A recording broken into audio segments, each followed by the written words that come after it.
Okay. Everybody else can, if everybody can go on mute, please. Thank you.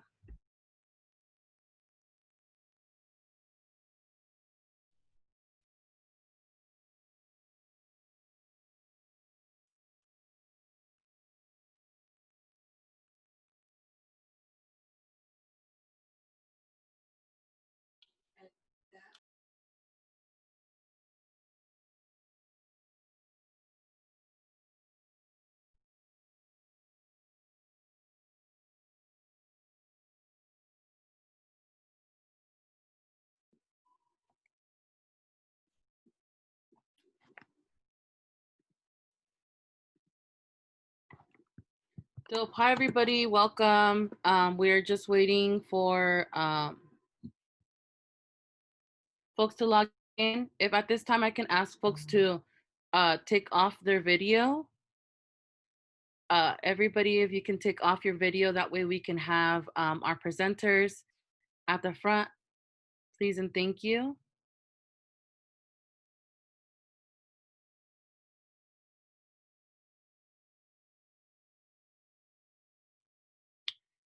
If folks can turn off their video, please and thank you, so that we can have the folks speaking and our presenters highlighted.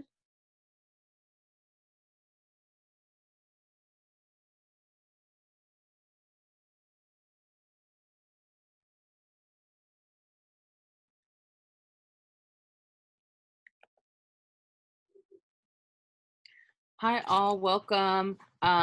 We are going to go ahead and get started. Thank you all for waiting. We are getting a lot of need for this training, and so it took us a little bit of time to be able to get all the logistical pieces. We did plan it yesterday just as an emergency response to what is currently happening, right, with the uprisings in our communities. My name's Jessica. My pronouns are they, them. This is an emergency webinar on street medic training.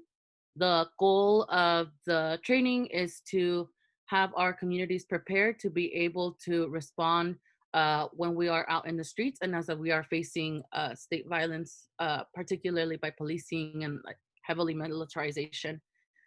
The CAT 911 stands for Community Alternatives to 911. We're a collective of folks based in Los Angeles, California. If you're also based in Los Angeles, California, and would like to organize in your communities, send us an email and then we can definitely get you connected. The goal of the CAT 911, Community Alternatives to 911, or CAT 911, how we call it, is to stop our community's reliance on the police. And that really means if we want to absolve policing, what does it look like to really prepare our communities with those skills to be able to take on those tools? And so thus we've created the CAT 911. And so with the CAT 911, we are still developing, and we have 5 different things that we've identified. And so we've had trainings on a monthly basis. And the 5 things that we do trainings on is mental health, sexual assault, DV, response. We do police accountability, peace building or de-escalation, and then first aid and CPR. And it's all on an umbrella of transformative justice, also on the ways that we communicate and on the ways that we respond to interpersonal issues and skills, right? And so the street medic training is something that we do in person. These are some of the first webinars that we've been switching to, mostly because of COVID-19. I want to thank Marissa for helping us with closed captioning. Because it was really last minute, we are still trying to get everything else. And so I do want to acknowledge that it isn't fully accessible. We are trying to get it, re-recording it with ASL interpretation, as well as fully transcribed and closed captioned. And so that will be going out in the near future. So thank you again, Marissa, for helping us just jumping on board and responding to the immediate call. So these are some of the first webinars. We really want to encourage y'all to really respond to your community's needs and really building up what is currently needed. And so I'm going to pass it over to Drew to be able to go ahead and introduce themselves. Thank you very much. Hey everyone, and welcome. Thank you for joining us. So there's a few of us who just wanted to share some basic skills with people to be able to respond in the moment if friends and fellow protesters are injured during the rebellion that's going on right now. So a couple of us are nurses. Me and Lee are both nurses at a hospital in the area, and Shamshir is a doctor also at a local hospital. So, you know, we believe that health should be something accessible to everyone, and that it shouldn't just be something professionalized and available, you know, through a hierarchical medical system. But the skills that we do have from just experience and doing this on a daily basis, we wanted to share with everyone. We're not going to be able to do it fully, you know, comprehensive so that you can respond to anything that happens out there, but at least some basic skills that can help relieve people's pain and potentially save lives in the coming days and weeks. So Lee and Shamshir, feel free to jump in at any point if I'm missing anything. We like to do these trainings more participatory normally and really draw on the experience and the knowledge that everyone has. But given the online format and the number of participants today, it's going to make it a little bit hard. So we might kind of jump over some of the questions and activities that we would normally include. At the end, we want to have some time for questions. So if you do have questions, feel free to write them in the chat. And as we go, we'll be trying to monitor the chat and respond to questions that come up. But please be patient with us if we miss some of them. So I think that's the background. Let me see if I can make this work. So this is kind of the agenda of things we want to cover, a little bit about the context of police militarization and the idea of non-lethal force, some information about COVID safety, given that we're still in the middle of not just the economic and racial and social pandemic of 500 years of Black racism, anti-Black racism, and genocide in this country, but also there's a you know, the coronavirus pandemic. So it's important to be safe while we're out in the streets. Some information about when we're at the scene, what to do, and then some of the skills and things that we might be responding to, a little list of supplies that might be helpful, and then some information on bigger picture stuff.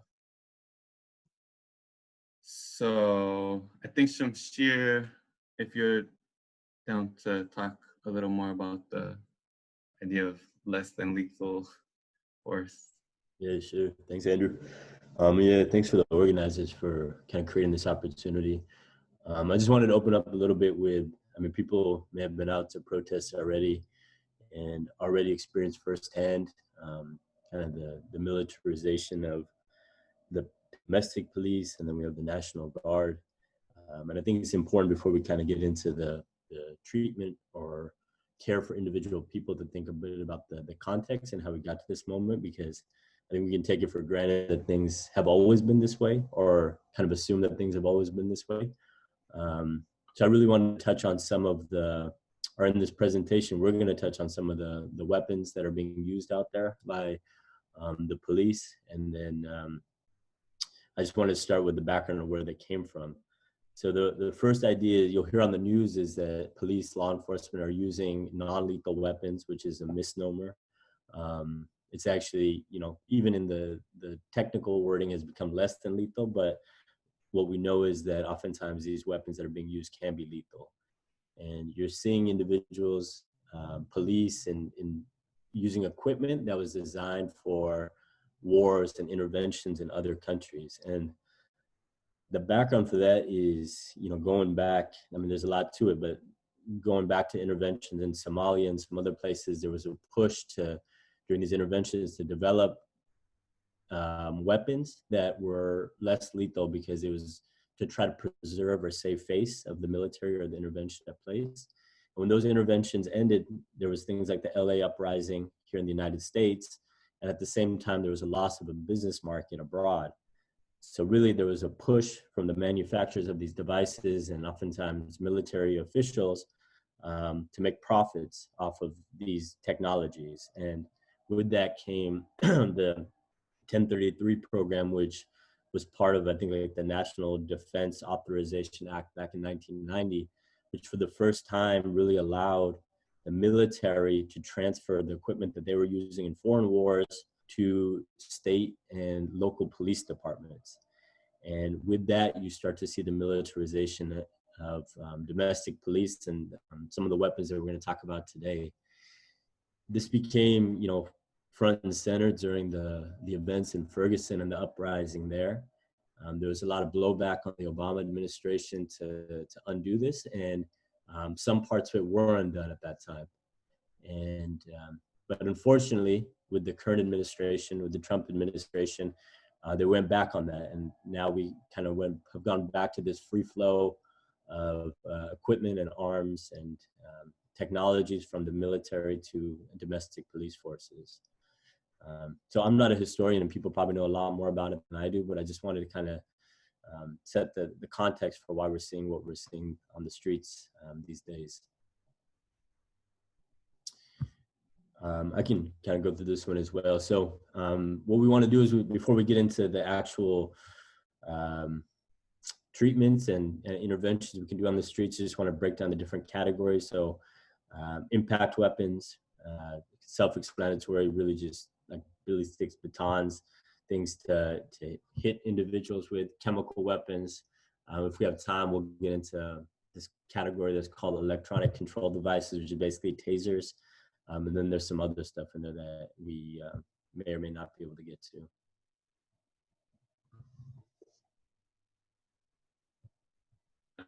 And a little later, we'll go into more of the different types of each of those. So normally we would want to ask people what they've seen already these past few days. But given the nature of the forum, if you can just kind of think about what are some things you've seen, and how would you respond? How would you want to respond? You have about response, and either share some of those questions now or hold them for the end if we don't talk about them during the presentation. Here's a little information, some tips about safety with COVID. So not just to protect yourself, to protect your comrades out in the street, to protect your family and friends at home. What we pick up out in the street, we can bring home. We can give it to other people who are trying to help, who are trying to give first aid to. So it's really important to keep practicing these precautions, even as we're outside and not under quarantine. So wearing a mask that protects you, but it's also more to protect the other people around you, especially with the tear gas and everything that kind of cause people to cough more, and we'll go into, you know, the need to spit it out of your mouth and stuff. So there's more virus getting out into the air. So wearing a mask, don't touch your face, hand wash if possible, or out in the street, have sanitizer, rub your hands for at least 20 seconds because that friction really helps to get rid of the viral particles. Doing it before you touch anyone and afterwards if you're helping people. wearing gloves that you change between people, if possible, cleaning surfaces and materials in the morning before you go out, throughout the day as possible, and then also before you go home or as you get home, cleaning things up to try to get rid of viral particles. And then even though we're out in the streets surrounded by people, trying to still maintain social distance as much as possible while we're out there, and then also afterwards when we're back home or with friends out in the world or at work, because we are gonna have more exposure out in the street. It's important to take that into consideration in the coming days. Getting tested before and after if possible. If you have any symptoms or if you've been exposed to other people who are sick with COVID, maybe staying home, just because we don't want to get everyone sick who's out there either, because that's gonna further impair the movement. So just some things to consider. So at the scene, out in the street, we usually like to ask other people, what are some of the risks to be aware of? What are things to look for when you're out there? If people want to type things in the chat, I'm not sure how well that's gonna work. But some things are other vehicles. We've seen how people have been driving vehicles into crowds, how the cops have been driving vehicles into crowds.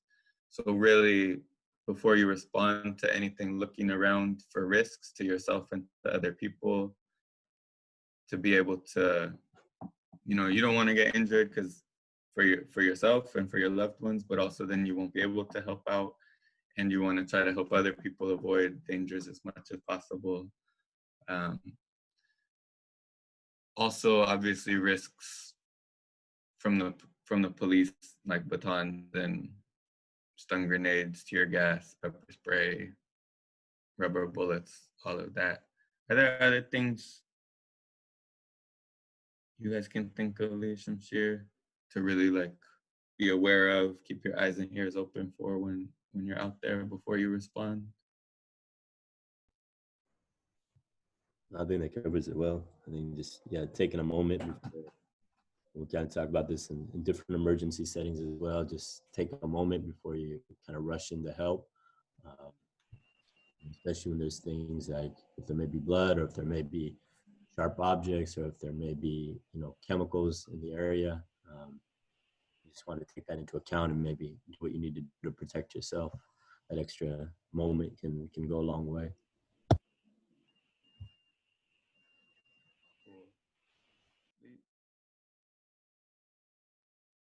I saw someone put in the chat too, being aware of bad actors. So we are aware that there have been infiltrators, undercover cops, and other people. So really keeping our eyes open for that while we're out there. So also thinking about when you're out there, when someone's injured, there are other people around, and what roles can we ask them to play? It always works better if you select someone specifically, make eye contact, say, can you please bring me some water? Can you please hold this person's head? Can you please get your car or call for help? Something like that, rather than just putting the request out there, which a lot of times it kind of disseminates the responsibility, and then people have a harder time actually jumping in and doing something. But if you choose someone and say, can you do something, please? That is more likely to get someone to actually step up. So thinking about, you're not there alone. What are things that other people can do? Most people who are out there, we're doing this because we believe in a better world out of love, and people would be happy to also help if someone's injured. So thinking about what can you ask other people to do, and going out with a buddy or a group of people, not being alone for your own safety. It's also gonna provide better care to people who get injured if there are more people involved. And for safety and legal reasons too, it's best if you have a buddy with you when you're out there. I'm just seeing if there's anything else. Someone said keep the area clear. That's really good. Asking people to form a barrier around an injured person. Protecting disabled people. So those are good suggestions, definitely.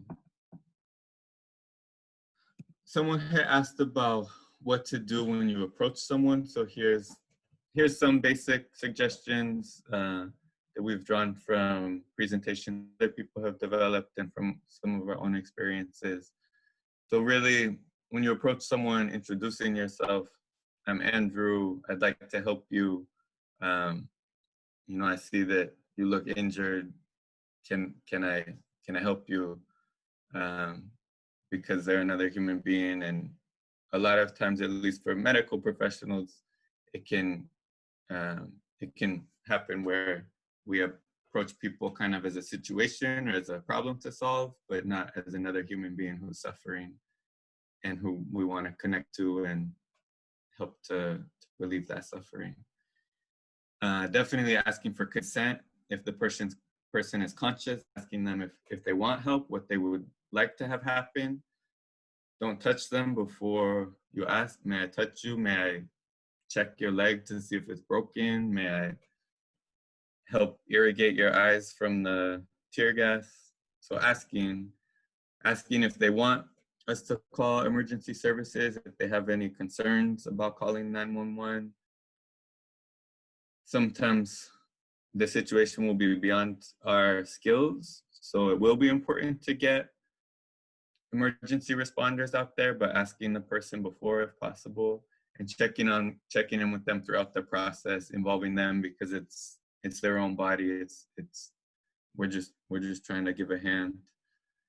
So not taking control of the situation, but being a participant in it and letting the person who's injured control the situation as much as possible. Checking our own assumptions. Different people and their bodies have different experiences of what's normal, varying physical, mental abilities and baselines. When we're doing an assessment of someone, especially if they have friends or family around, asking, is this person's baseline? Is this their normal? Before assuming that we know how they should be, whether physically or mentally or emotionally. That's especially important with like mental evaluations, with head injuries, that kind of thing. Staying with the person, comforting and supporting. A lot of times out in the street, that's going to be one of the most important things we do, is helping to spread calm, helping to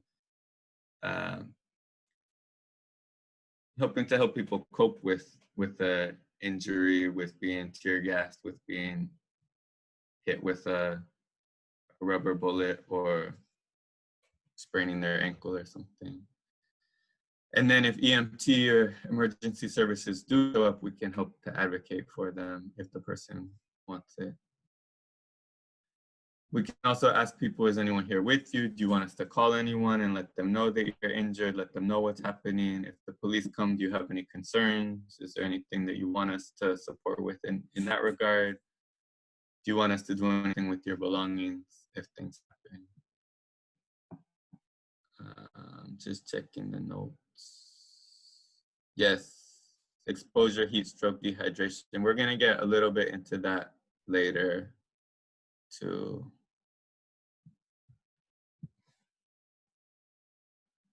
So in terms of assessing the injury, Shamshir, no, I forget. Did we say, were you gonna do this part or was I?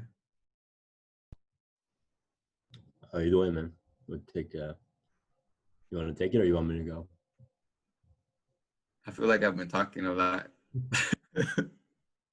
Sure. Yeah. So, Thank you. Sure. So I think, again, it's just taking a step back before we kind of hop in.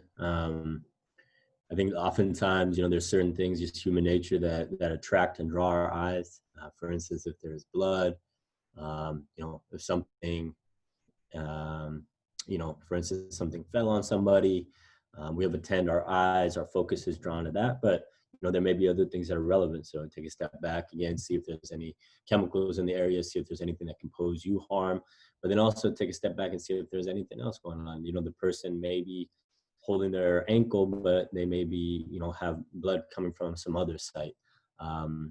Or they may be in harm's way, where there may be a car or something else approaching, or police approaching from one perspective. So again, kind of checking that tendency and getting a full scope of what's going on. And then if there are wounds, I think one of the important things we can do is trying to, if possible, evaluating the extent of injury.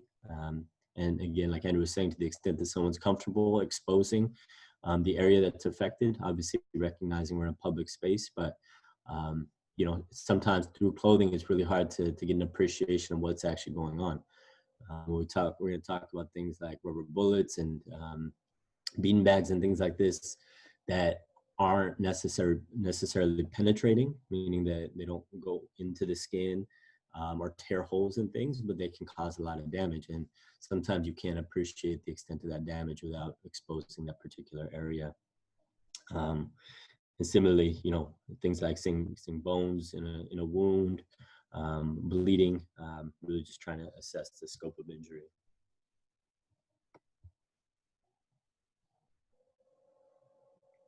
Feel free to chime in, Andrew.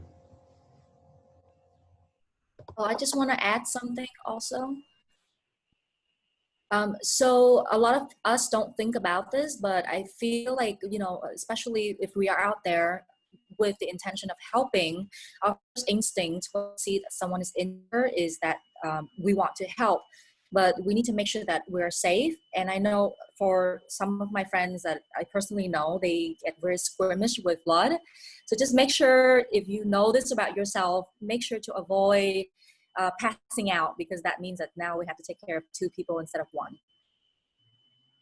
So that comes with assessing, like Shanshir was saying. Mm-hmm. Yeah, a few years ago, I would have passed out if I saw a lot of blood. So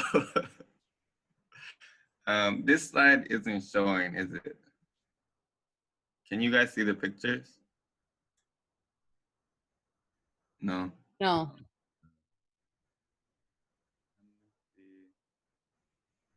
So. All right, just temporarily. Can you see this now? No. Can't. Okay. All right. Walk through it, give a little bit of background. Okay. I think the next section we're gonna actually start talking about. Oh, there we go. They're there. There we go.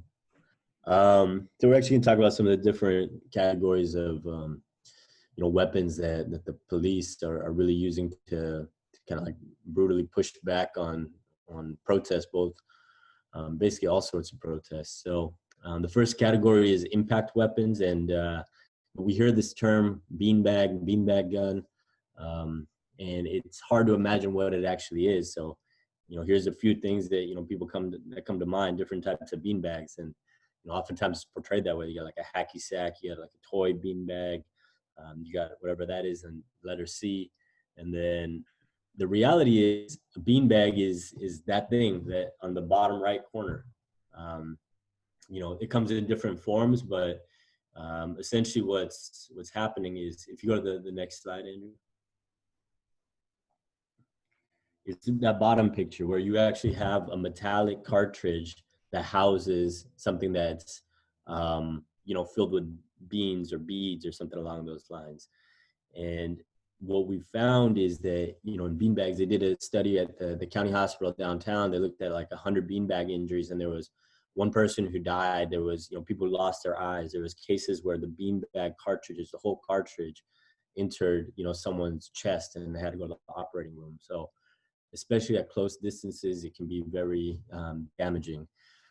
But, other things that fall into this category are, batons and clubs, which are unfortunately routinely used. And then what we're seeing a lot of are these baton rounds. rubber bullets, sometimes it's called.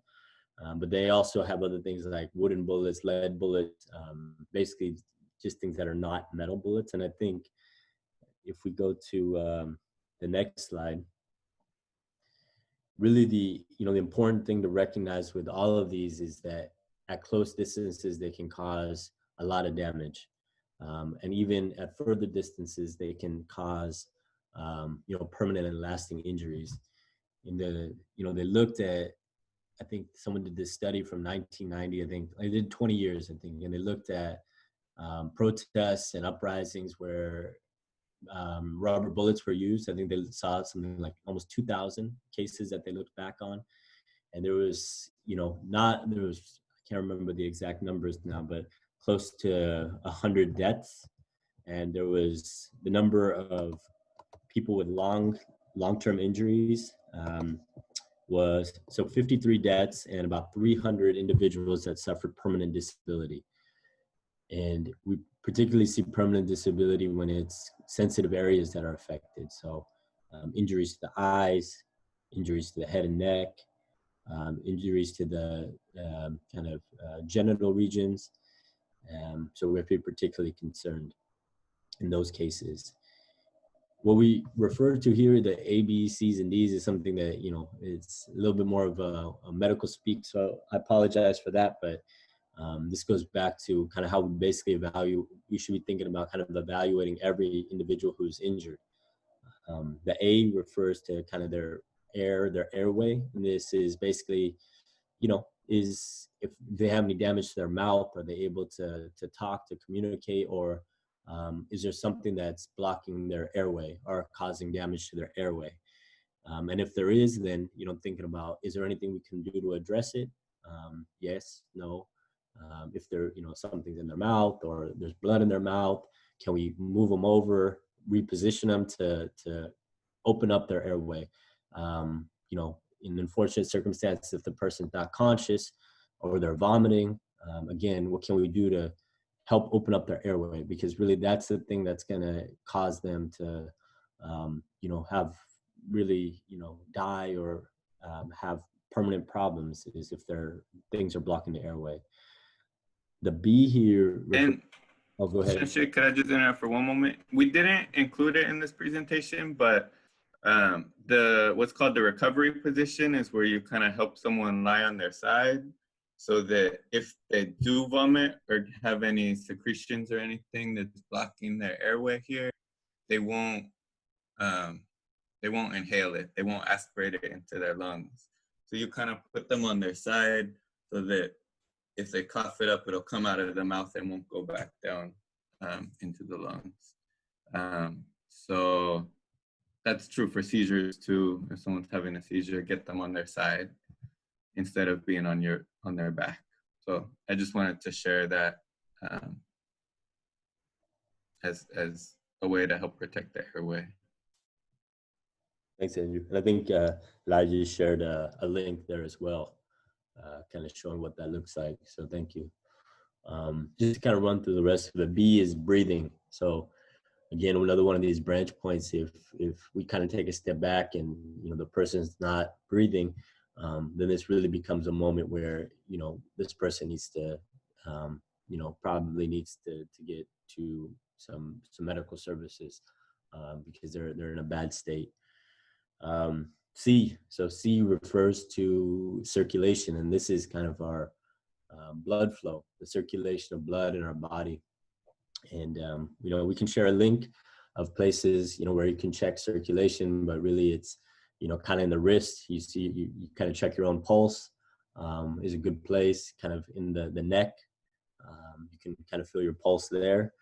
And then also like over your feet and ankles, you can feel for pulses there. And for the purposes of, what we're talking about here, it's really important when someone has an injury to their extremity, or basically like an arm or a leg.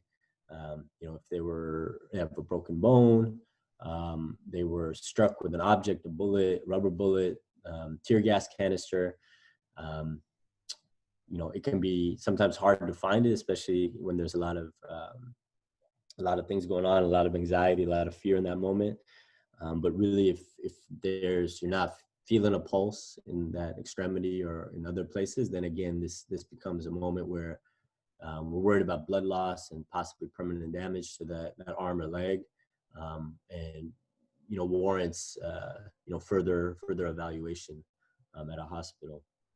And then D, it refers to disability, basically that somebody's like an inability. Examples are someone's confusion, and sorry again, this is like the medical terminology that's routinely used, or basically like a weakness in an arm or a leg, like I can't move this arm, I can't move my fingers, I can't move my toes. Again, this is suggesting some sort of problem that the nerves have been damaged in some capacity, and again, probably or should warrant further evaluation in a different setting. So it's a lot of information, but we can add some links to that kind of. But again, this gets to that initial kind of triage point that for any of these injuries, and we'll circle back to this for the other stuff as well. The second, number 2, the blunt force trauma. Again, this, if we can, try to expose the area and really getting a sense of what the injury is, because for these impact weapons, you're not going to necessarily always see blood or, exactly what's happening just by looking on the exterior of someone through their clothes. I mentioned the sensitive areas where we should be particularly concerned. Eyes in particular, we worry about a lot. And then the other thing that once we're having these conversations with the individual, if we get to the point where, if they know that they're on blood thinning medications, some common examples are like aspirin, Coumadin is another one, but just basically blood thinning medications is probably the question to ask. That just basically puts them at higher risk for bleeding from any type of injury, a fall, but in particular, these impact type weapons. So just a little bit of heightened concern in these cases, especially when there's head trauma involved or injuries to the head. And we'll get to a little bit more into that later. And someone, I saw, Paul, you shared someone's question from Facebook about should we evaluate for neck injuries before moving someone onto their side? That's a good point. And like Shamsher said, we'll talk a little bit about head injuries and a little bit about neck injuries, but definitely if you suspect an injury to the spinal cord anywhere, then we do want to keep them immobilized and not move like the head around or the neck around, because it could make it worse. So in that case, you wouldn't want to move them over onto their side. In terms of, I think I said I would do this patient here. So in terms of if someone is bleeding externally, this relates to the circulation piece that Shamsher was talking about. The most important thing is to try to stop the bleeding, because if someone loses a lot of blood, they're not going to have enough blood going around their body. They're not going to be getting oxygen everywhere. And especially they won't get enough oxygen to their brain, which can cause lasting damage. And they could go into shock. So if someone's bleeding a lot, the important thing is to try to stop the bleeding. And the way to do that is to apply pressure to the site. It's better if it's a small wound that's bleeding. It's better, if possible, to apply pressure directly to that site. So if it's a bullet hole, I mean, even if you don't want to stick your finger right in there, but maybe a gloved finger or a piece of gauze or something like right into the hole, that will be more likely to stop the bleeding than to just put, a gauze over like the whole calf and hold it there. So the more direct you can be, the more effective it will be. And then cayenne pepper, I've never seen this done, but I've read that it kind of causes the blood vessels to spasm, so it can stop the bleeding, help stop the bleeding there if you don't have anything else. And it can also help prevent infection. It's gonna hurt, a lot. But that's one thing that can be used to help stop bleeding too. And then just hold that pressure for as long as possible, at least 10, 15 minutes until the blood flow slows down and stops. Yeah. Yeah, I just wanted to kind of reiterate that, you know, it's one of these things that it can be really overwhelming, especially when you're seeing like bleeding through clothes. It looks like a lot of blood, or it could potentially even be a lot of blood. But the thing they can remember is that, you know, arms, legs, you know, the vessels that carry the blood, or even the biggest ones in our body, are just, you know, a few, like 3-4 centimeters wide, but in our arms and legs, much, much smaller. So all of this blood is coming through very, very small channels. So if we can, you know, kind Hey, Shamshay, you just got muted. oh shoot, sorry. I don't know what part I left off on, but They're really small, so if we can. yeah, exactly. So they're really small. So if we can kind of clean up the area where, you know, there can be a lot of blood, and just find that small area and just apply direct pressure, it's kind of like kinking a water hose. Much more effective than kind of putting a bunch of towels at the end of a water hose is kind of the analogy I like to use. So that's what we're aiming to do. A few things from the comments. Thank you, Nikki. Yaros bit poultice helps stop bleeding also. And then someone suggesting tampons, which seems like a good idea, to put that in a bullet hole. They're very absorbent and can kind of help, you know, stop the flow. I don't know what styptic powder is, so I'm not sure about that. If anyone else does, jump in. And then, should you take the bullet out first? No. In terms of stopping the bleeding, you want to just stop the bleeding right away. Later on, we can figure out getting the bullet out. And that's true for any kind of like penetrating injury, knives or glass or anything. If the concern is bleeding, we just want to stop the bleeding. And sometimes the foreign object can actually be putting pressure on the vessels, that if we remove it, they're just gonna bleed out more.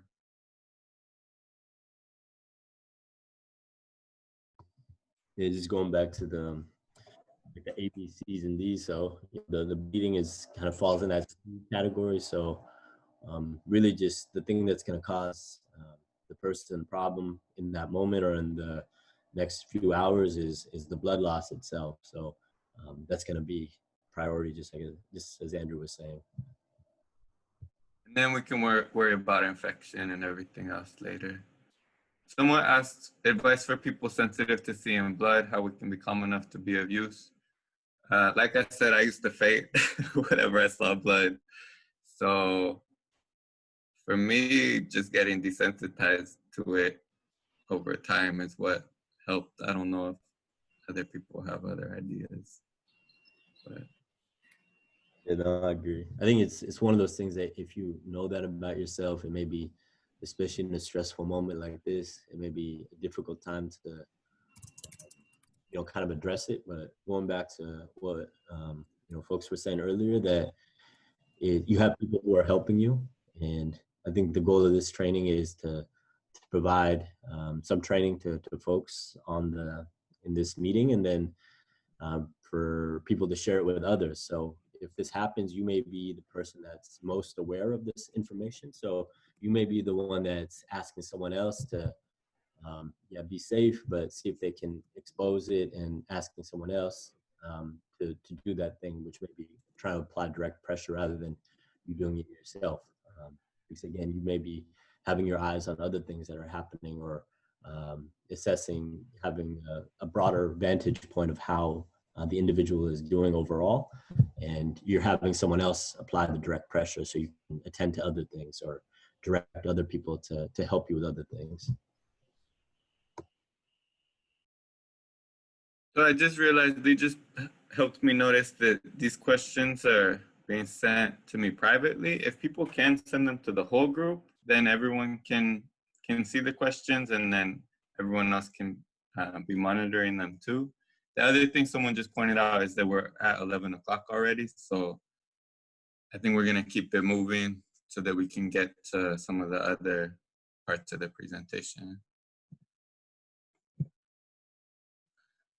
Tourniquets, I mean, we can't get too deep into this, but the idea is basically to try to slow down the flow of blood to the area that's bleeding. So if I'm bleeding really bad from this part of my arm, to put something up here that's gonna put enough pressure to slow down the bleeding. So a belt, like this picture shows, you know, a torn up piece of shirt or sheet or something, and then just, you know, tightening it enough to where the blood's not spurting out of my arm anymore. And long-term, they're dangerous. They could result in loss of limb, but in the immediate, like Shamshir said, if what we need to do is stop the bleeding, it might be necessary. We don't really have time to go too much into it, but that's something that we could follow up more on later. So I think this is the last thing on bleeding wounds. So like we said, stop the bleeding, then clean the wound with saline water, salt water, alcohol, hydrogen peroxide to help reduce risk of infection in the future, and then dressing it with a clean gauze, a Band-Aid, depending how big it is, even an ACE wrap around. That'll help keep it clean and also help put pressure on it to keep it from bleeding. Head injuries, I think. Can I chime in, Andrew? Yes, please. So I see some questions about allergies and medications. So I did include in my part of the presentation that if you do have any kind of underlying conditions or health issues, then the best thing to do is actually bring your medical, your medical records, not your medical records, but information about your health, so that in the cases where you become unconscious, then people will have access to your basic health information. So just to put that out there, because someone asked that question.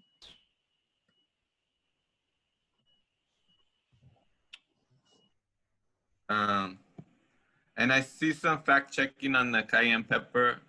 Maybe it's not such a good idea. I'm willing to accept that. I just saw it somewhere and it seemed like it made sense, but I've never actually seen it done.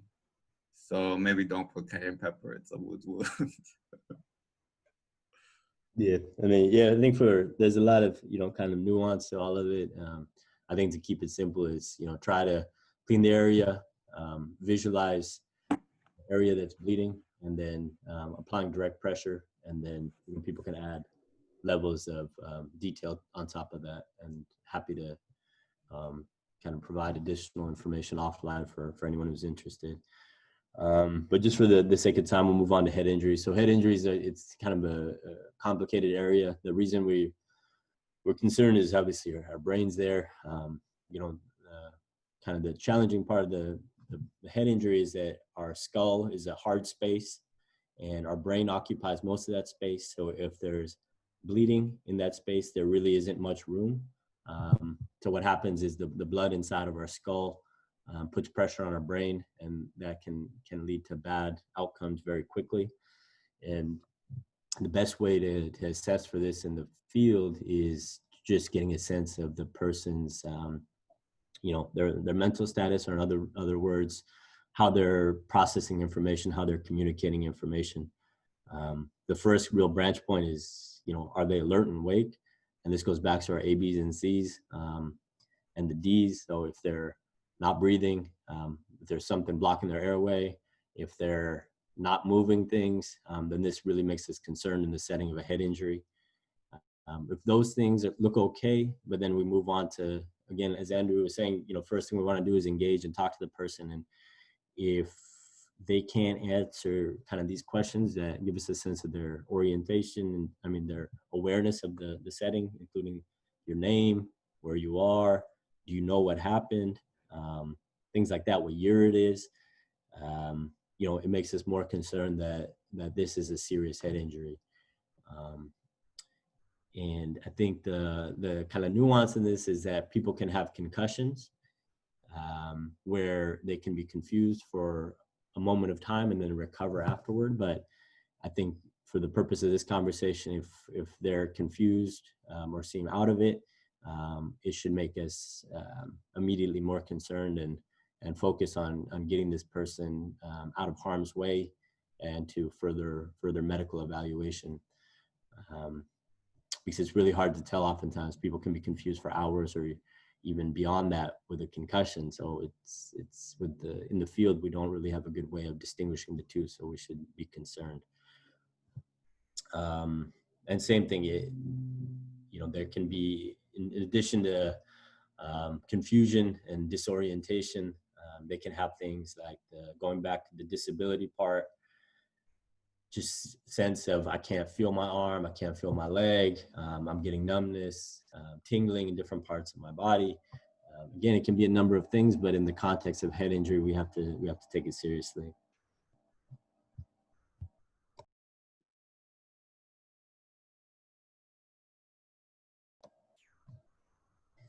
And the thing that we'll kind of tack on a little bit different is, but related, is injuries to the neck as well. So the information runs from our brain down our neck through our spinal cord, and it's a very vulnerable area, especially, you know, if someone's had a direct injury to the head, or if they've been struck by a car or fallen over and hit their head.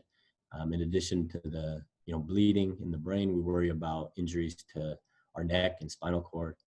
And usually, if it's just an injury to the neck, usually you won't see necessarily confusion, but you'll see more of these things like the inability to move an arm, the numbness, the weakness, some of the things that we already talked about.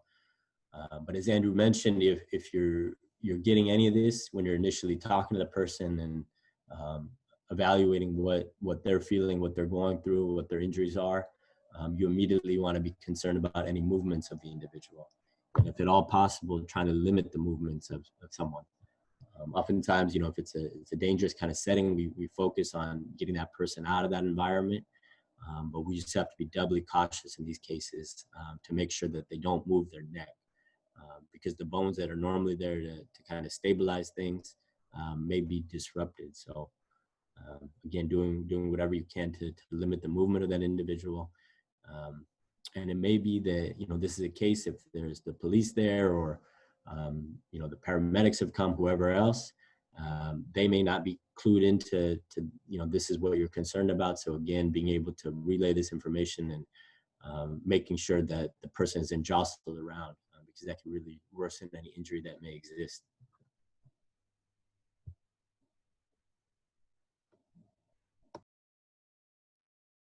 So really quickly, for strains, sprains, broken bones, basically the most important thing is to, you know, assessing if they still have circulation to the area, checking for a pulse, seeing if the skin color has changed, if there's swelling, if it's hot, if the skin's broken at all, checking for a range of motion, like seeing if they're still able to move the hand or the wrist or the ankle or the foot, and with how much pain, if they're able to bear weight on it.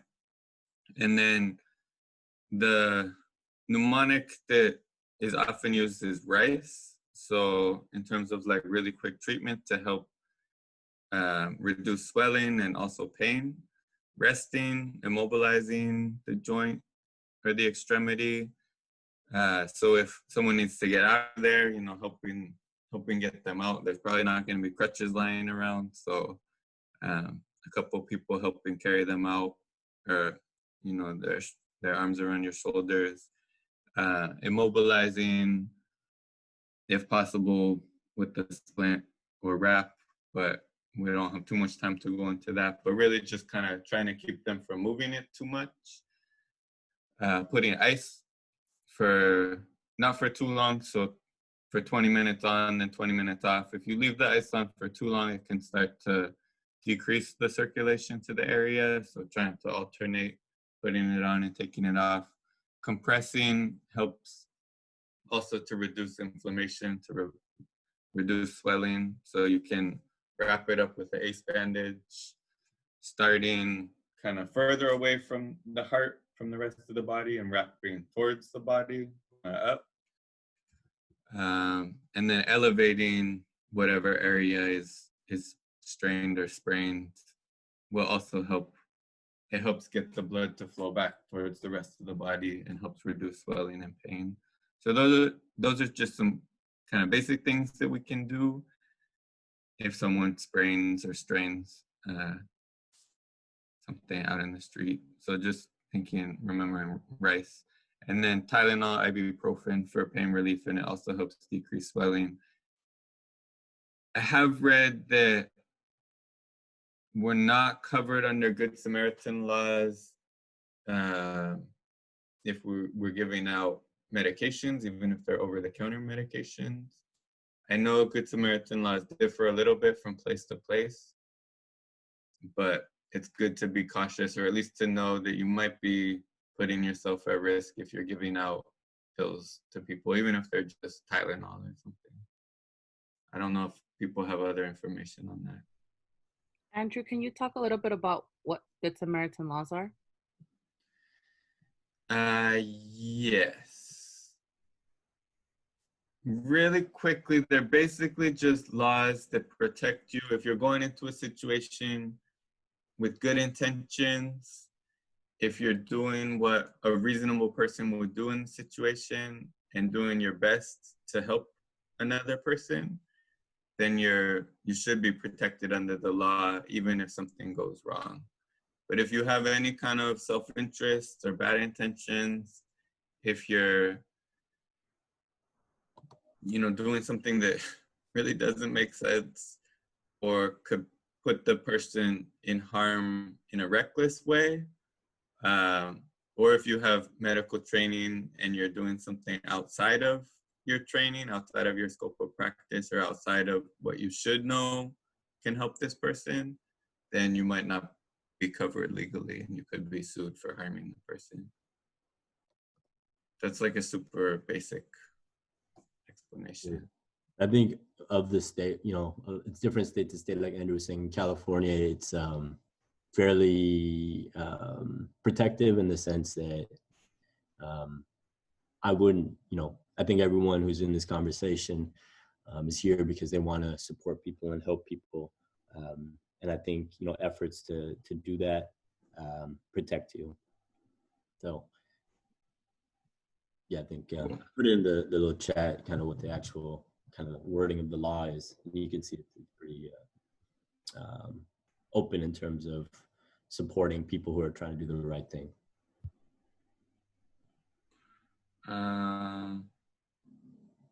So then, really quickly on burns.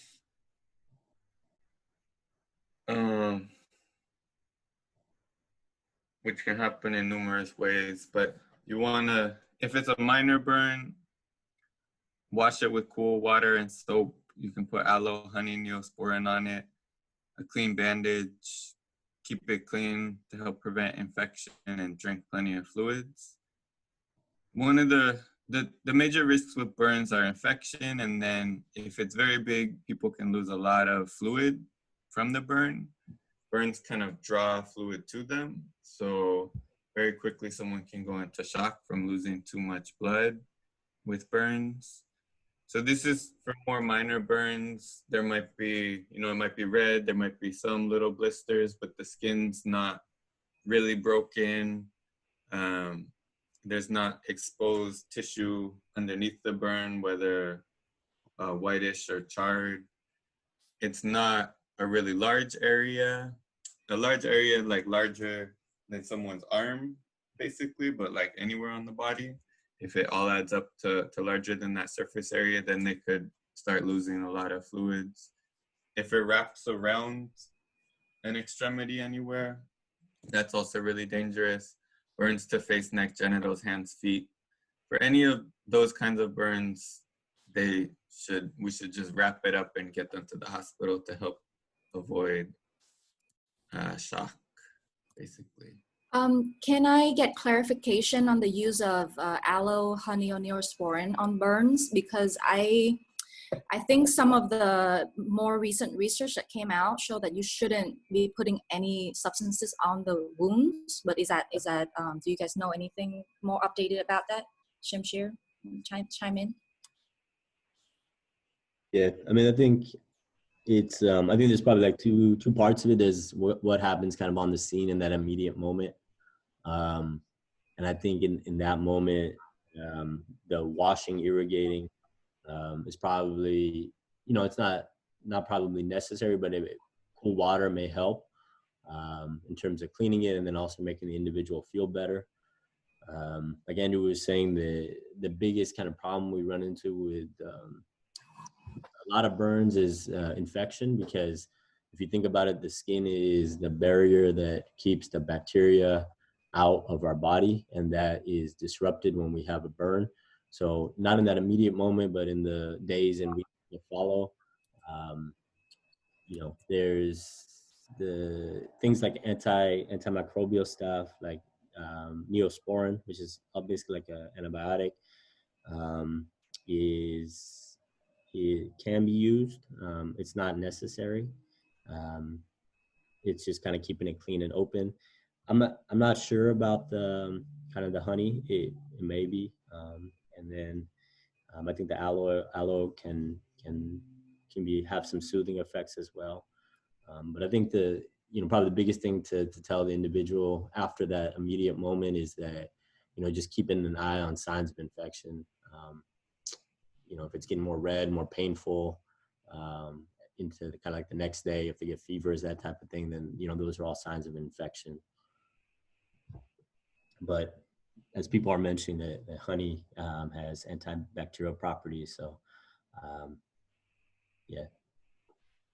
There's a lot of these things, there isn't, as people know, there isn't always big funding to go into studying these things, especially when it's something free and over the counter. So, it's stuff that's been used in as alternatives to like Western medicines, and it's been useful. So I think there's a long history of some of those interventions working, but it's hard to say 100%.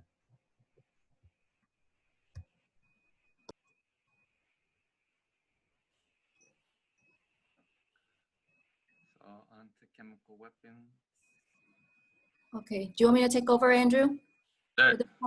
All right. So I will be covering some of the things regarding chemical weapons, and namely those are tear gas and pepper spray.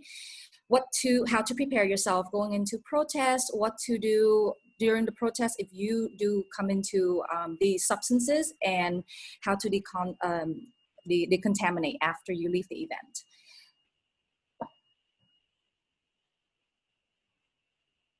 Okay, so even though tear gas and pepper spray sounds like a gas, they are actually very fine powder. Knowing this is important. It's useful to in the way that we treat the kind of the effects of tear gas and pepper spray. So if both of these types of weapons are made with this chemical called the capsaicin, and that is either so I believe tear gas is natural, they extract it from the peppers, and then or maybe vice versa, and then pepper spray is man-made chemical. So just to kind of give you guys an example of how it would feel if you get pepper spray or get tear gassed, if you ever cut a habanero and you use your fingers to rub your eyes or your skin, that kind of sensation is what you would feel if you get tear gas or pepper spray, but times like 10 or 20. So moving forward, can you change the slide for me, Andrew? Okay. So some of the pre-protest key points that I listed here, how to prepare yourself. Uh-oh, what's going on in the chat room? How to prepare yourself going into protest. So make sure that you don't wear contact lenses if you, I think we've got hijacked. Can you guys look into what's going on? Yeah, we'll try to figure it out right now. Thank you. Okay, so like I was mentioning, if you do wear contact lens on a regular basis, do not wear contact lens going into the protest. Wear glasses or any kind of other kind of goggles, eyewear protection. The reason for this is that once you come into contact with tear gas, pepper spray, that substance will stay on your contact lenses, and your hands will also be covered with them. So any kind of attempt to remove those contact lenses will just exacerbate the pain and the irritation to your eyes.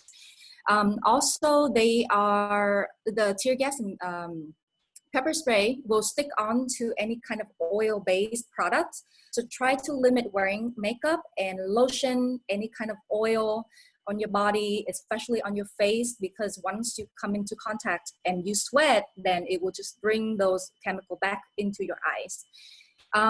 Make sure that you dressed for the occasion. I put a really good picture of the kind of the anatomy of the Hong Kong protester. Go back, yeah, right here. So you don't have to dress like this. This is really, really good example of how you should dress going into protest, especially if you're expecting escalation and violence. But just some key points to remember is that it's best to wear layers, wear long sleeve, wear clothes that you're not too attached to, and you can throw them out. Throwing them out after the protest is the best, especially if you become if you come into the situation where you get tear gassed. Keep hair coverings, bandanas, any kind of scarves or towels with you, and I would suggest to keep them separate from your don't wear them when you go to the protest. Save them as clean products for when you do need them to clean off those substances later on. You can also bring umbrella just to kind of help you guard yourself from the spray. And I put heavy duty gloves here because the canisters that hold the tear gas and the pepper spray are heat activated. So if you do need to remove them from your immediate area, then you need to make sure that to wear heavy duty gloves because they will burn your skin. One other thing I put here are sport cap water bottles with clean water. These are to help flush out the chemicals from your eyes or on your skin. So I know that there's a lot of information regarding the usage of baking soda, soap, milk, things like that. But really, in this situation, you want to think flush and not neutralize, because it takes an enormous amount of these substances to actually able to kind of deactivate the chemicals. So flushing with water might be the best and just the most simple thing to do. Like we mentioned throughout the presentation, if you do have any kind of underlying medical conditions, especially if you have asthma or respiratory conditions, make sure you bring your inhalers, your emergency medications. Doctor's information would be helpful, and any kind of a list of allergies and medications that you're on would be helpful. I've also come across some articles suggesting to bring cash instead of credit cards in cases that you need to get access to medical care. Anything that you guys need to chime in? Andrew, share? Okay, so moving forward.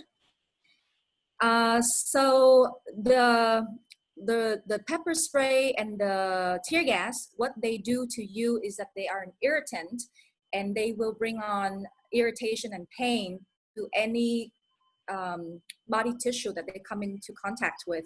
So this includes your eyes, your nose, and your skin in general. If you do breathe it in, then it will become irritating to your respiratory tract. And so just think pain everywhere. pain everywhere. A lot of coughing, a lot of mucus production, so tears, coughing, and so on and so forth.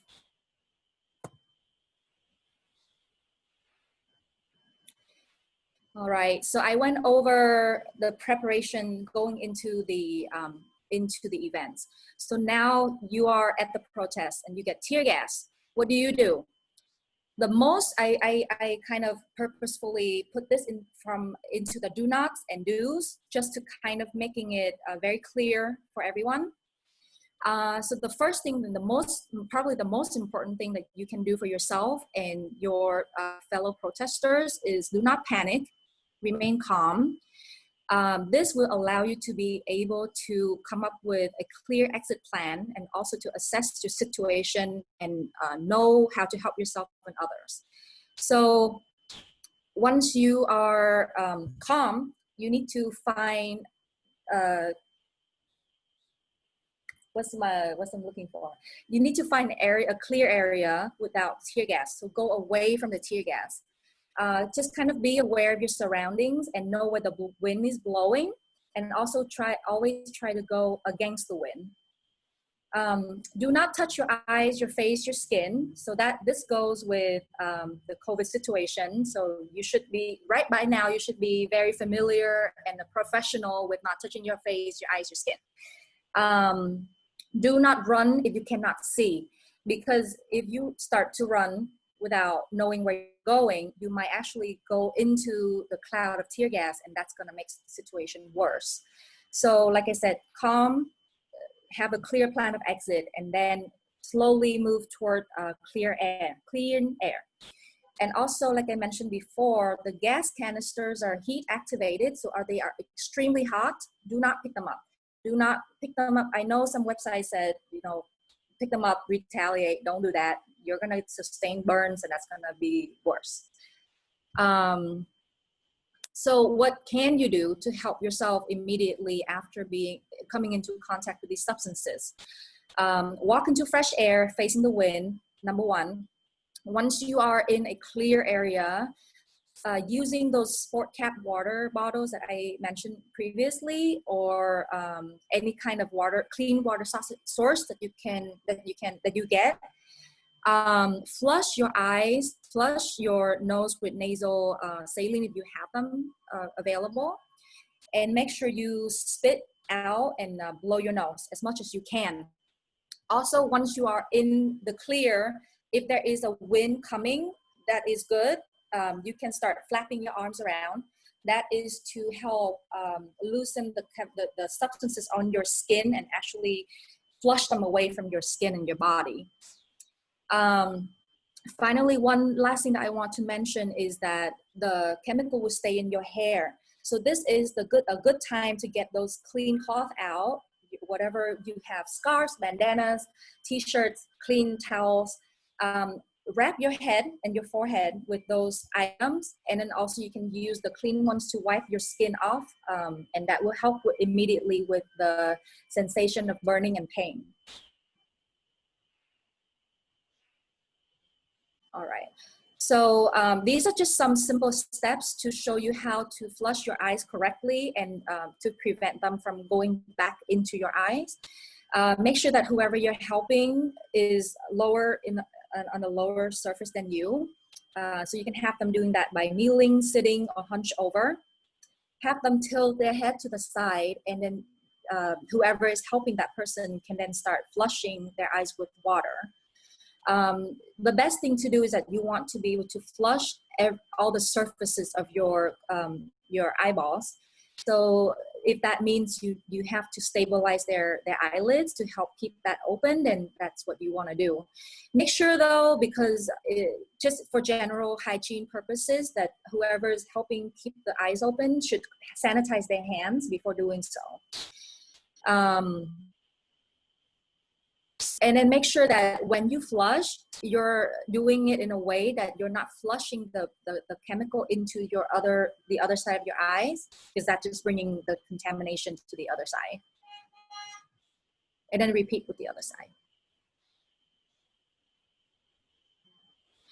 And just for people who do have asthma or any underlying respiratory issue, you want to make sure, if you are the person helping, you want to make sure to ask the person you're helping if they have asthma, if they have inhaler, and you have to quickly act to get them to an area of clean air, help calm them down, stay with the person, do some breathing exercise with them, and help them get to their inhaler or medications that they have on their bodies. My reaction, you can use Benadryl, but like I said, be careful with giving medications, get consent, or make sure that you don't give the medication without consent. EpiPen, if they become severely allergic to having a severe allergic reaction, then EpiPen is needed. The way that if you do have one of these guys handy, the way that you administer it is to put it in the large muscle group of your body, like your thigh. And I've never had to use one of these. I don't know if Andrew or Shamshir, if you guys ever had to use them. If you can go over how to administer them. Yeah. Yeah, I think that's right. Just like the thigh is kind of the preferred location. It can be through clothing. But I think, as you mentioned, I think the common thing that you're going to get is not that like anaphylaxis or severe allergy can't happen, but it's usually just the chemical irritants themselves. So I think the inhaler is a great, that's probably going to be our first go-to for someone who has, asthma or lung problems. And then one other thing I wanted to say, just on the irrigation really quickly, there's a lot of, things out there in terms of people using milk, people using like Maalox. There isn't really any good evidence to say one's better than the other. So I think to keep things simple, and if you don't have those things, water, saline works just as well as anything. So whatever you can do, if you have water on hand, just getting the eyes irrigated as soon as possible. Don't worry about trying to track down, milk or Maalox or some of these other things. Just do what you can with clean water to get the chemicals out of the eye.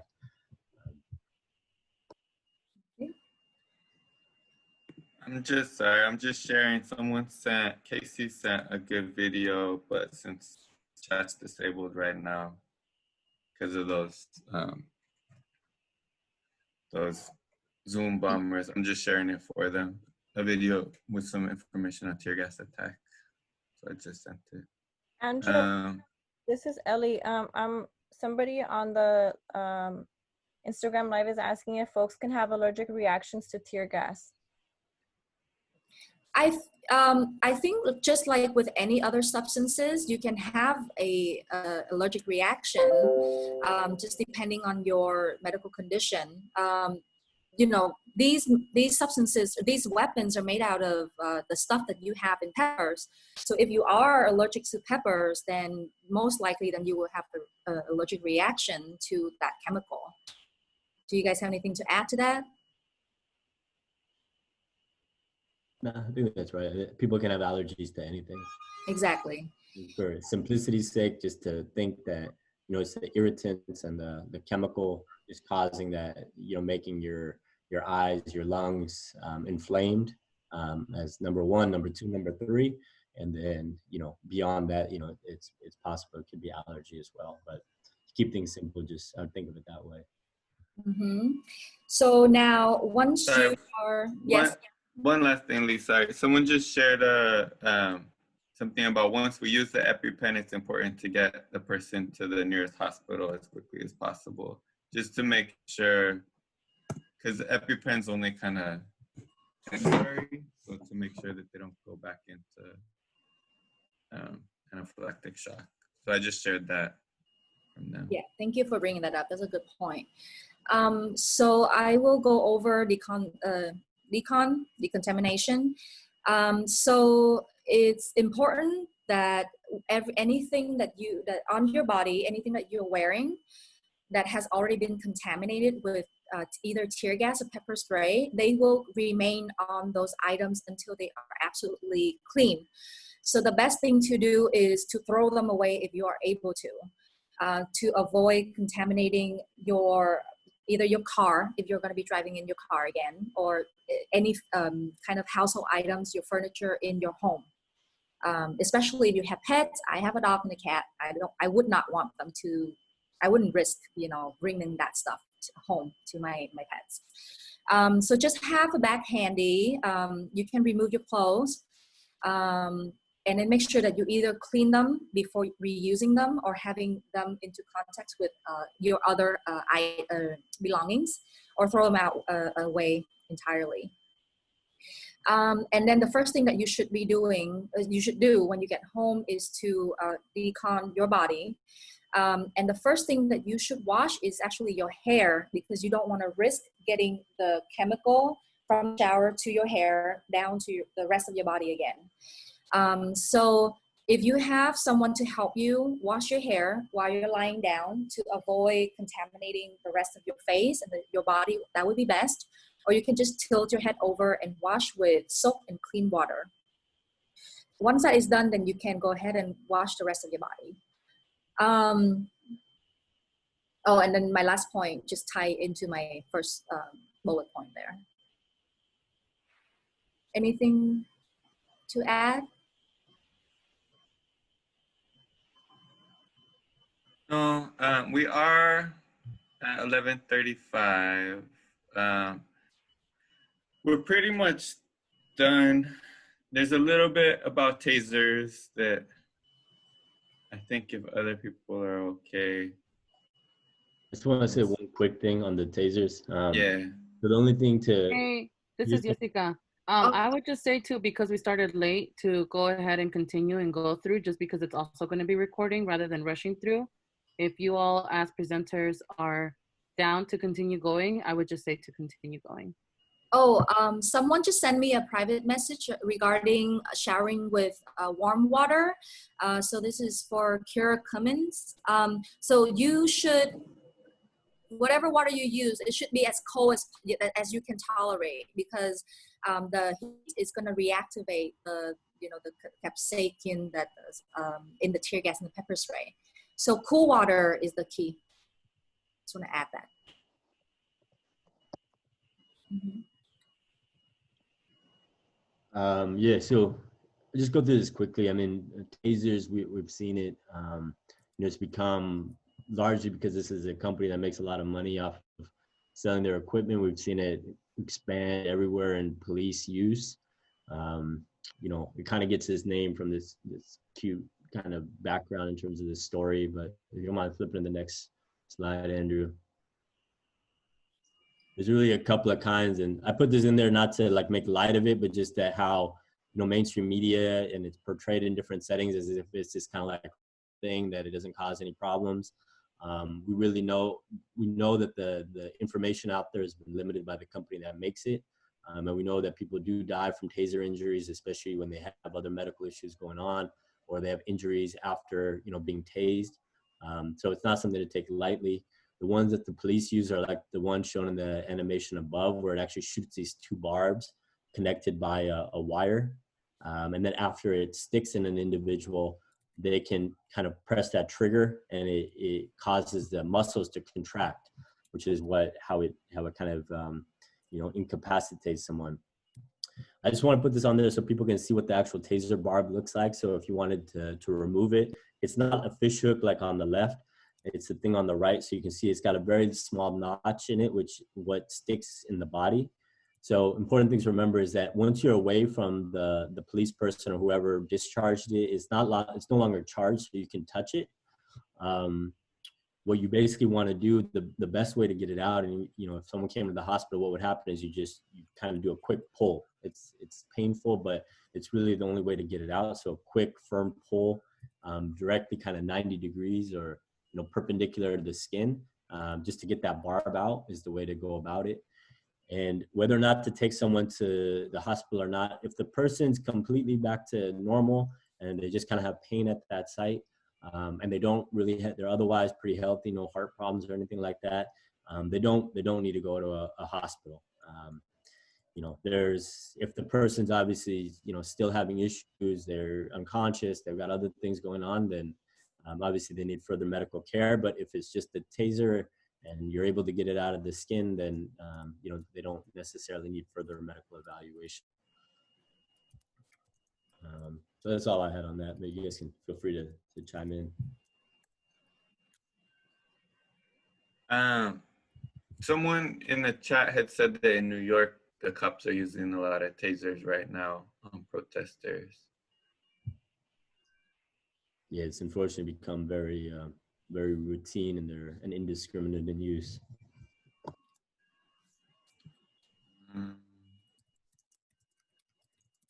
Okay, a lot of people are saying we should, if we're able to, we can continue, not to worry about the time. I think we've only got a few more slides for now, anyway. Yeah, I mean, this is just basically to say that again, we know that like individuals with other medical issues, it can cause problems. We don't know what happens in folks who are pregnant. We don't know in kids. We don't know, in elderly folks. So, if there's concerns that the person, like I was saying, isn't back to normal, then they should go to a hospital. But other than that, they should be okay. The only other thing to mention is that, high risk areas, again, eyes, the neck, the groin area, are places where we worry about not so much the taser and the electricity, but the fact that the barb itself might have caused damage to an underlying area. And that might be another reason to get some further evaluation. And then if someone from the CAT 911 team could share the link or how people can find this recording later. A couple people have asked me in the chat box too. That would be great.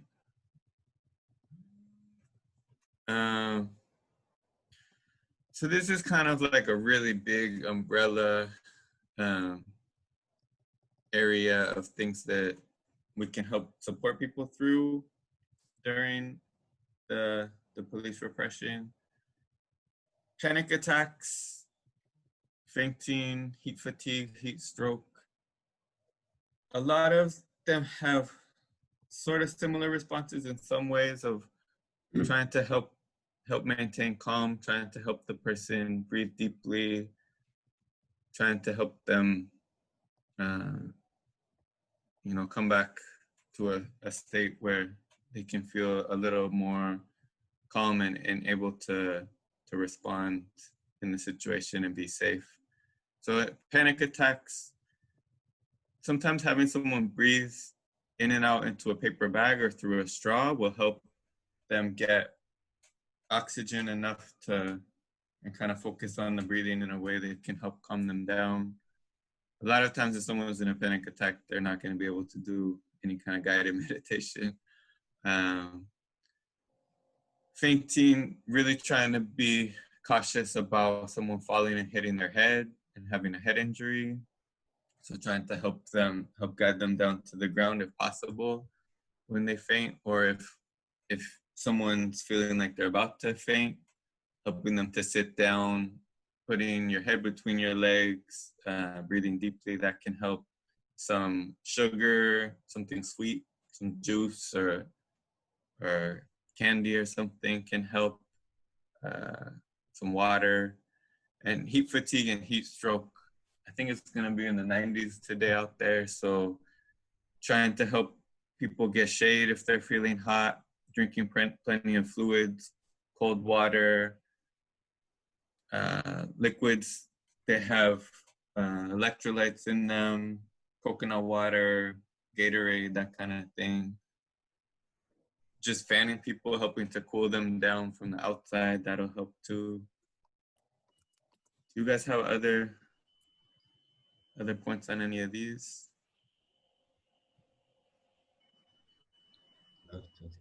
No.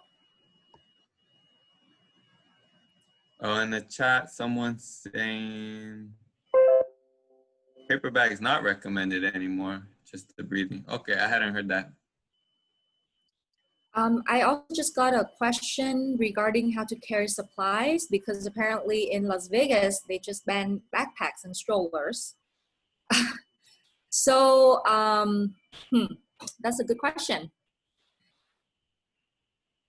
For me, for the tear gas part of my presentation, a lot of the things that I mentioned, you can actually wear them on your body.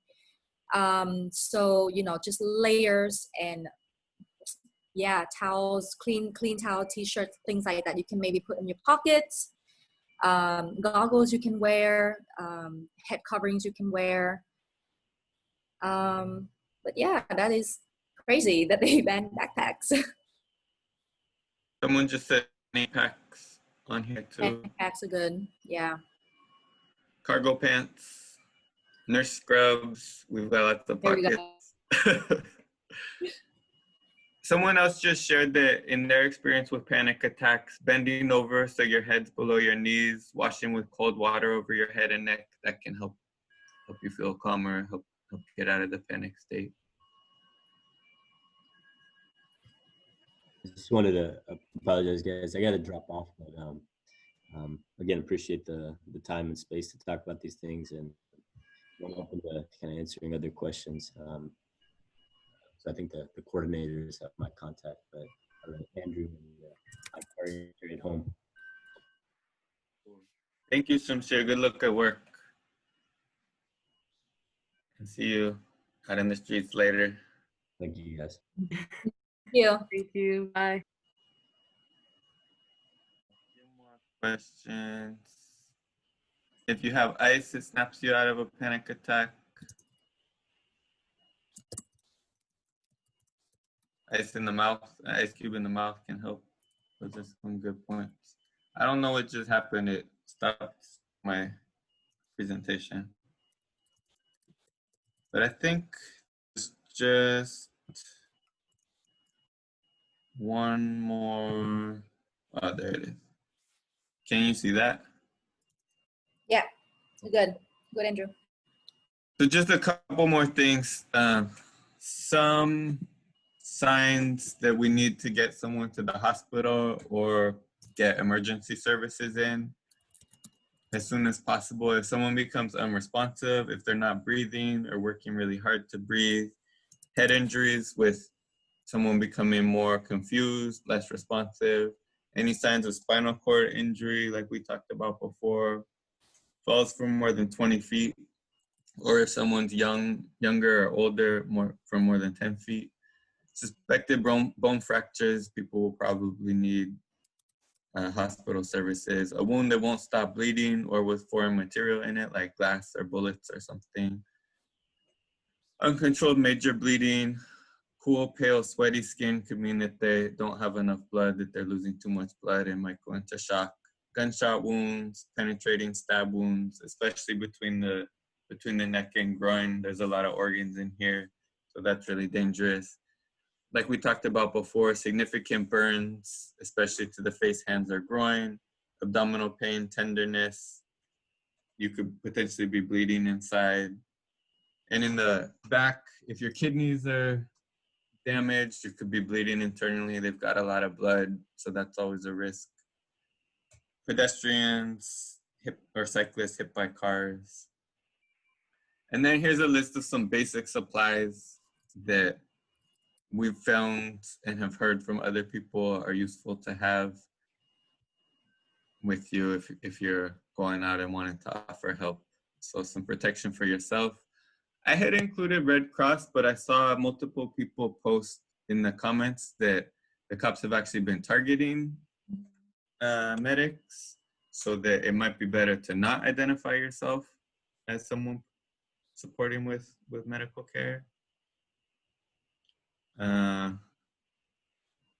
And then, you know, gauze, tape, bandages, ice packs. Like Lee had talked about, water bottles with sport tops to help irrigate eyes.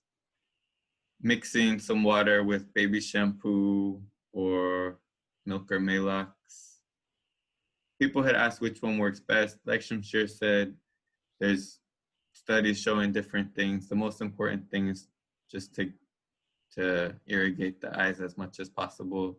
I've heard milk really helps relieve the burning, but doesn't necessarily help irrigate and get the stuff out. And these other things. Although one thing we didn't talk about was some candy and snacks. especially if someone's diabetic and their blood sugar drops, that's really dangerous. So if someone's, starting to lose consciousness, if they're getting really dizzy, lightheaded, sweaty, pale, if they're, getting confused, those could all be signs that they're getting low blood sugar. So you could ask them, do you have a history of diabetes? Do you feel like your sugar's dropping? And then being able to offer them something to help get their sugar back up is really important. And hand sanitizer for yourself and for other people, again, around the COVID stuff.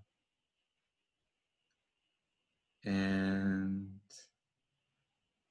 there's other lists that people have put together of good supplies too. I'm just seeing if anyone put stuff in there. Someone's saying, especially with the heat outside, warm milk might not be good to dump in your eyes because of warm bacterial growth. So especially with it being hot, water or saline is the best. There's a lot of other good questions that we might not have time to get to, but after the fact or during too, just supporting your comrades who are out there doing this work together. We need to love each other. It's stressful being out there either way, and trying to help other people through this is a particular kind of stress. So really loving each other and supporting each other, checking in how we're feeling, crying, laughing, screaming together, and talking about what went well, what would we want to do different next time, what other supplies or skills might we need next time around.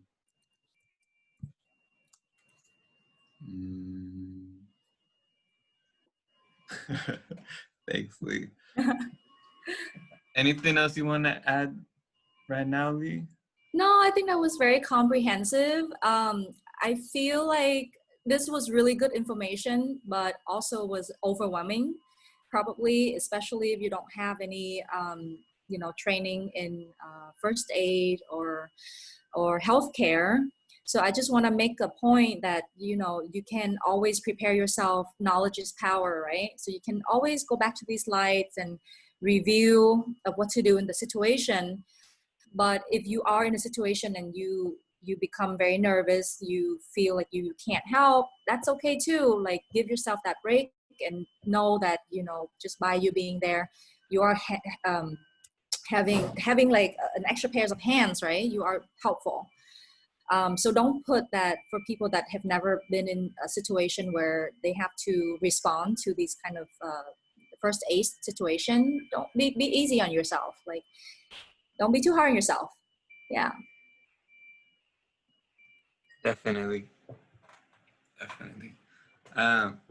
There's a lot of good suggestions in the chat too, so I'm saving it and I'm gonna try to include it maybe as a last few slides of this presentation, and then we can share it somehow. I'm not sure how yet.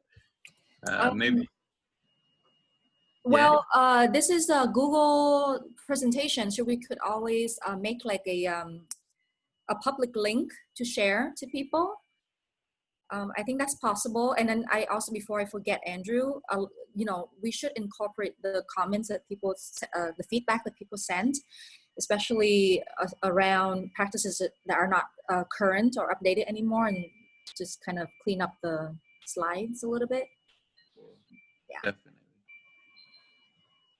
And one last thing, a few people have said it's important to bring a pen and paper to document things.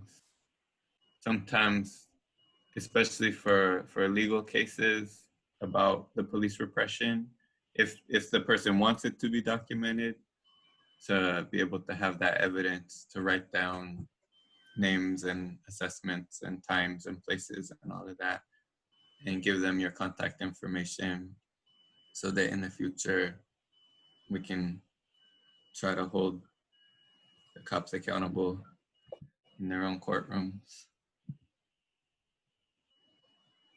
Oh, and someone else took some notes. Okay, cool. I'll share this. Jomari took some notes and is saying we can share their document. So I'm gonna send it to the whole group so you can check out their notes on here too. Thank you, Andrew, and thank you, Lee. We're going to go ahead and compile all the notes, and then we'll put it on our social media, which is the Cat 911 Instagram. We're gonna put it on the Facebook, where we'll go ahead and share it. For those of you who weren't here for the intro, the Cat 911 is Community Alternatives to 911. We are based in Los Angeles, and we know that there are a lot of people tuning in that aren't in Los Angeles. And so really want to amplify, encourage all folks to start formations in your area. It doesn't have to be a lot of people. It can be 1, 2, really connecting with the folks around us and talking about what it looks like and what a world without policing looks like, right? Especially as we've seen and we've been experiencing a lot of militarization in our streets. And so that was the goal, and that continues to be the goal. If you want to start a CAT team in Los Angeles, or you want to plug into a CAT team, a community action team, send us an email. The email is cat911team@gmail.com. We will try to post this as soon as possible with edited live captioning, as well as ASL interpretation. And so if you want to share that out, we'll also have that out. And then we did see a lot of emails, so we will also get those out on the YouTube as well. Thank you all so much. Andrew, do you all have anything else you want to plug in?